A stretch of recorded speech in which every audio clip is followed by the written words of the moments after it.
Social cause को देना पसंद करती हूँ। हाँ मैं समझता हूँ, पर असाइनमेंट सबमिट करने में केवल 2 ही दिन बचे हैं। प्लीज तुम संभाल लेना। पिछले 3 सेमेस्टर से तुम ही मेरी मदद कर रहे हो, इस बार भी देख लेना। इतना कहकर जास्मीन ध्रुव के काफी करीब आ गई। जास्मीन और ध्रुव दोनों ही एमबीए कर रहे थे और ये उनका आखिरी सेमेस्टर था। ध्रुव जास्मीन को चाहता भी था और उसके नखरे भी उठा रहा था। हालांकि अभी तक कुछ कह नहीं पाया था। वो एक साधारण सी फैमिली का सीधा साधा लड़का था।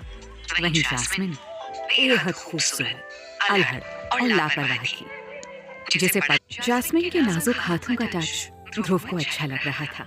पर अगले ही पल जास्मीन छिटक कर ध्रुव से दूर हो गई। सामने से कार्तिक आ रहा था।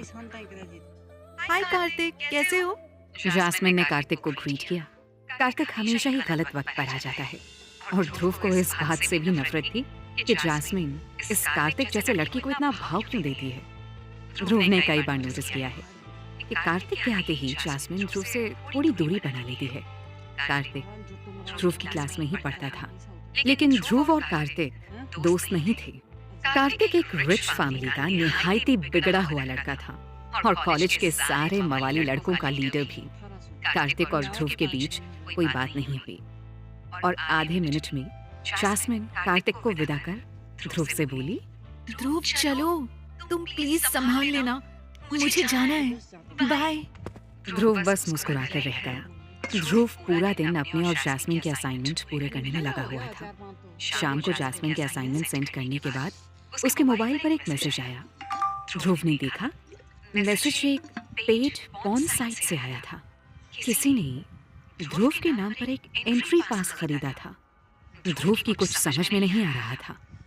मैसेज में दिए गए लिंक पर क्लिक करने पर ध्रुव ने जो देखा उसे देखकर ध्रुव की आंखें फटी की फटी रह गईं। यार she so hot. Hey sexy, तुम अभी तक कहाँ थी? तुमको अपनी ऑनलाइन अवेलेबिलिटी बढ़ानी चाहिए। लेट नाइट कैफेटेरिया में बैठे ध्रुव को इस तरह के कमेंट्स सुनकर घुटन हो रही थी। ध्रुव गुस्से, निराशा और घुटन के साथ अपने फोन को घूरे जा रहा था। स्क्रीन पर अजीब अजीब कमेंट्स आ रहे थे। कमेंट्स पढ़ने में जितने घटिया लग रहे थे, उससे भी ज्यादा वॉइस कमेंट्स सुनकर ध्रुव को गुस्सा आ रहा था।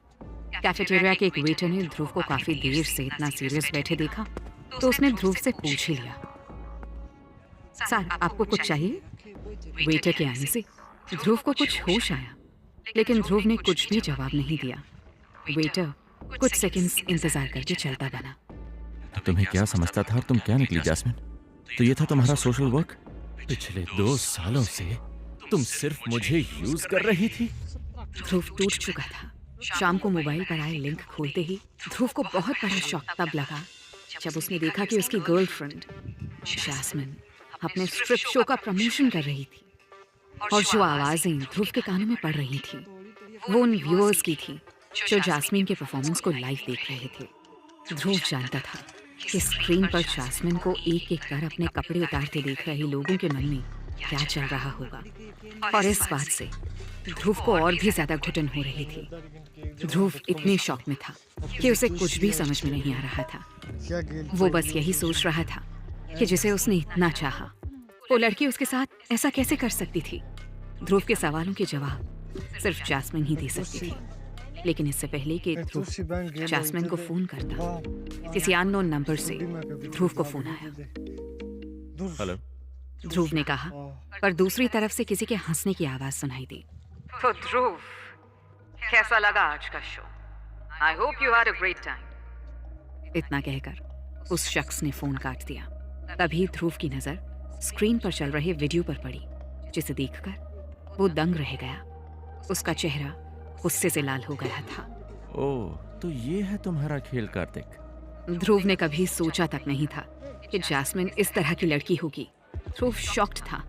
तभी कार्तिक का मैसेज स्क्रीन पर दिखा, you are mine beauty and I want to see you in my bedroom. उसके साथ ही स्क्रीन पर एक और मैसेज पॉप हुआ, कार्तिक सेंट 20,000 रुपीज। ये देखकर ध्रुव ने अपना फोन उठाया और कैफेटेरिया से बाहर निकल गया। तुम पैसों की भूखी थी जास्मिन, मैंने तुमको समझने में भूल कर दी। कैफेटेरिया के बाहर कुछ दूर जाकर ध्रुव रुक कर सोच रहा था कि जास्मिन से बात कर उसे बता दे कि वो जैस्मिन की असलियत जान चुका है। जैस्मिन, आज मैंने तुम्हारा असली चेहरा देख लिया है। तुम पैसों के लिए इतना गिर जाओगी ये नहीं सोचा था। लेकिन इससे पहले कि ध्रुव अपनी बात पूरी कर पाता, जैस्मिन ने उसे बीच में ही काटकर हंसते हुए कहा, ध्रुव, तुम तो बुरा मान गए। मैं तो बस सोशल वर्क कर रही थी। अच्छा हुआ तुम्हें सच पता चल गया। मैं तुम्हारी पर्सनालिटी को देखकर तुम्हें कोई पैसे वाला लड़का समझ बैठी थी, पर तुम थे फटीचर। खैर, तुमने मेरी काफी मदद की। आज के बाद मुझसे मिलने की कोशिश मत करना। मैं कार्तिक के साथ हूँ। इतना कहकर जैस्मिन ने फोन काट दिया। ध्रुव को समझ आ गया था कि वो आज तक गलत इंसान से प्यार कर बैठा था और जैस्मिन को उसके इमोशंस की वाकई कोई परवाह नहीं थी। वो सिर्फ अपना मतलब निकाल रही थी। ध्रुव को जैस्मिन की बात चुभ गई। वो यही सोच रहा था कि पैसा कितना जरूरी है। क्या पैसों के लिए जैस्मिन जैसी गुड लुकिंग लड़कियां इतना गिर सकती हैं? कोई मजबूरी नहीं, कोई दिक्कत नहीं, बस अपने खर्चों को पूरा करने के लिए किसी पैसे वाले लड़के से दोस्ती कर लो या घिनौनी हरकत कर पैसे कमा लो। इसी उधेड़-बुन के साथ ध्रुव चलता जा रहा था कि तभी अचानक एक आदमी उसके सामने आकर खड़ा हो गया। क्या तुम ध्रुव हो? उस शख्स ने ध्रुव को रोककर पूछा। ध्रुव पहले से ही बहुत परेशान था, इसलिए उसने उस अनजान आदमी की बात को अनसुना कर आगे बढ़ने का फैसला किया।